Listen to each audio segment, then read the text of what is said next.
Mwingine alikuwa ni Mheshimiwa Jovica Topolovic, balozi wa Serbia hapa nchini.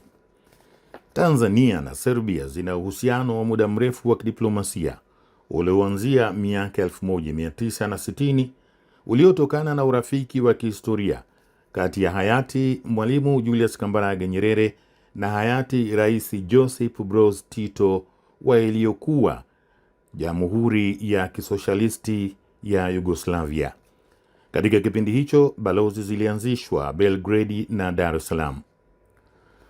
Jambo muhimu katika uhusiano wa nchi hizi mbili ni ombi rasmi la Serbia la kufungua balozi mkazi nchini Tanzania, ombi ambalo serikali ya Jamhuri ya Muungano wa Tanzania imeridhia mchakato wa kutambua majengo yanayofaa kwa ubalozi.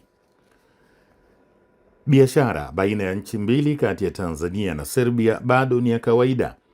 Takwimu za mwaka 2022 zinaonyesha kuwa Serbia iliagiza bidhaa zenye thamani ya takribani dola bilioni 41 duniani kote, huku uagizaji kutoka Tanzania ukifikia dola 612,000 pekee.